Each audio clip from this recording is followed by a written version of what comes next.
Sensation, le MAG.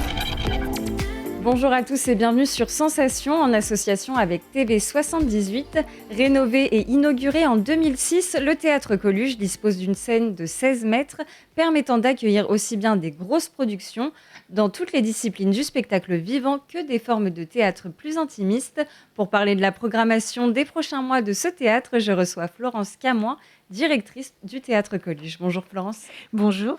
Alors le 8 octobre, le théâtre rend hommage à la pédiatre Françoise Dolto avec la pièce Lorsque Françoise paraît, qui retrace son histoire. Vous proposez avant la représentation une conférence qui est animée par sa fille Catherine Dolto sur l'héritage de Françoise Dolto dans l'éducation des enfants aujourd'hui.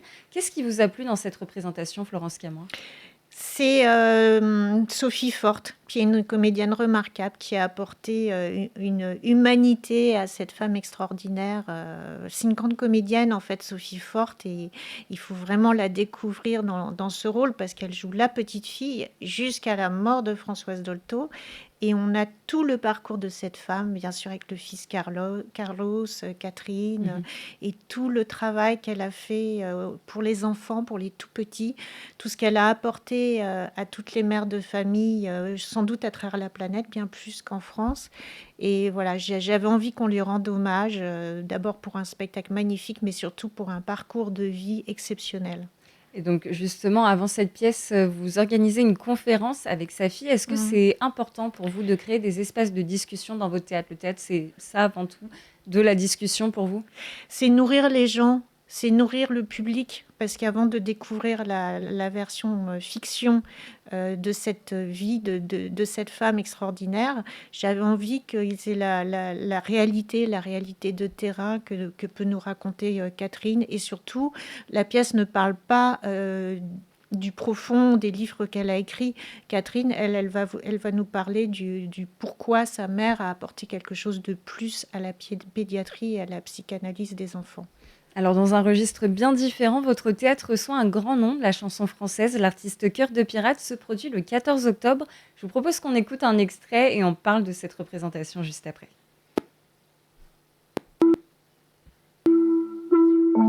C'est bien connu, on dit que pour leur plaire, faut être joli.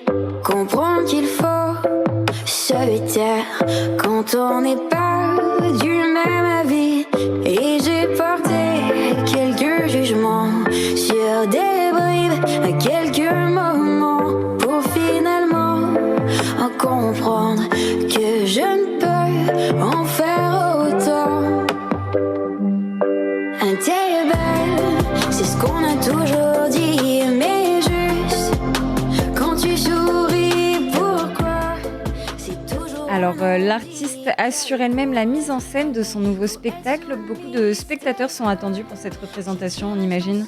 Elle a énormément de fans. Je pense que les gens savaient déjà qu'elle allait passer par le Théâtre Coluche avant même qu'on l'annonce. Donc là, les ventes ont démarré au quart de tour. Je pense qu'on sera archi complet. Donc voilà, c'est une grande artiste de la chanson française avec des textes magnifiques. Je vous invite, si vous ne la connaissez pas, à venir la découvrir à plaisir. Et il faut réserver ses places rapidement. Oui. Le 21 octobre, c'est la pièce La cabane de l'architecte ou La main tendue de Le Corbusier qui s'invite au Théâtre Coluche. Au travers de cette pièce, les spectateurs redécouvrent la naissance de l'architecture moderne et l'empreinte de Le Corbusier. Est-ce que vous pouvez nous en dire plus sur cette pièce ? Mais Le Corbusier, on n'en parle pas assez. Et quand j'ai rencontré cette compagnie qui m'a dit « Nous, on a quelque chose à dire et quelque chose d'original », parce qu'on a rencontré un monsieur qui, en fait, était son élève. Il a connu, il était tout gamin quand il a rencontré Le Corbusier à l'Étoile de Mer sur la Côte d'Azur. Et ça raconte, en fait, aussi toute l'histoire du XXe siècle. On traverse le Festival d'Avignon, la guerre d'Algérie. C'est vraiment un parcours de vie avec beaucoup de tendresse aussi, des acteurs fantastiques. Il y a 2 jeunes comédiens dans cette pièce qui joue le Robertino, puisque le personnage s'appelle Robertino, à 2 moments de sa vie, adulte et puis l'enfant. Et franchement, c'est plein d'humour, c'est complètement décalé et ça nous donne une vision de Le Corbusier que les gens ne soupçonnent même pas et qui est totalement vraie puisque c'est un témoignage. Et la mise en scène est d'autant plus intéressante, c'est assez coloré. Est-ce que vous pouvez Très nous en colorés, ils parler? sont 5 sur scène. Il y a un très beau dispositif scénique comme une voile, puisqu'on est au bord de la Côte d'Azur, à la mer. Et ça permet des projections vidéo. Voilà, il y a un vrai décalage. On a sur scène Le Corbusier, bien sûr. On a Yvonne, sa femme, qui était une blagueuse pas possible. Et voilà, on voit dans les années 30 naître l'architecture, hein, l'architecture moderne, inspirée par les nombreux voyages de Le Corbusier, aussi bien aux deux extrêmes, c'est-à-dire en URSS qu'aux États-Unis, sa connaissance, ses concepts. Voilà, on a un petit peu tout le XXe siècle et je pense que l'architecture est un peu au cœur de l'histoire moderne. Alors le 18 novembre, c'est le quatuor Ludwig et Didier Sandre qui collaborent dans le spectacle Les Grands Amoureux. Le thème de l'amour est placé au cœur de ce concert théâtralisé où se mélangent la musique et le théâtre. En quoi c'est intéressant ce mélange de styles selon vous? Déjà, c'est un moment de grâce. On connaît le concert tout seul, on connaît l'opéra, mais c'est vraiment une tendance qui existe depuis pas mal d'années. Le concert théâtralisé, c'est-à-dire que là, on a 4 grands des instruments à cordes qui rencontrent la voix sensible d'un immense comédien français, Didier Sandre, pour nous parler d'amour. Moi, je pense que les gens, ils ont besoin de moments de grâce comme ça. C'est tout simplement pour ça. Enfin, le 25 novembre, vous proposez Les Caprices de Marianne, une romance au souffle moderne dans une ambiance cabaret. À qui est destinée cette pièce, Florence Camoin, et à quoi peut-on s'attendre? Alors déjà, il faut que les gens viennent redécouvrir les classiques. Et surtout comment ces classiques nous parlent aujourd'hui, leur modernité. Et cette pièce, elle a le mérite, de par sa mise en scène, de Roch-Antoine Albaladejo, de nous ramener à aujourd'hui. Bien qu'il ait choisi de placer sa scénographie et ses costumes, son ambiance, dans les années 30, pour montrer un peu cette modernité, cette évolution de la société. C'est un spectacle que je voudrais adresser aux jeunes, parce que les jeunes, on les emmène souvent voir des classiques qui ne sont pas assez qualitatifs. Moi, ce que j'ai repéré dans cette pièce, c'est le talent, c'est le dynamisme. C'est pareil, ça c'est boosté, quoi. Les jeunes, ils doivent voir des spectacles qui les séduisent tout de suite. Alors, dans le cadre de leur établissement scolaire, on va automatiquement les amener à voir des classiques, mais il faut qu'ils réalisent qu'ils vont avoir beaucoup, beaucoup de bonheur et de plaisir à venir au théâtre. Parce que moi, j'ai besoin de mes spectateurs de demain.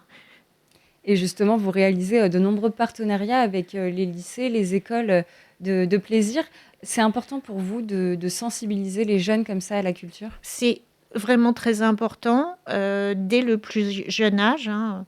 Là, maintenant, on est à plus de 7000 jeunes qui viennent avec leur établissement scolaire fréquenter ce théâtre. Pourquoi? Parce que ça séduit aussi bien les adultes que les enfants.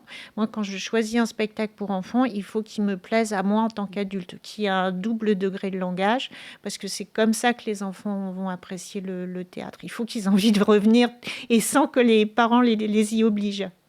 Le théâtre Coluche est au cœur de la vie culturelle de plaisir, on l'a dit. Florence Camoin, quelles sont les valeurs de votre théâtre?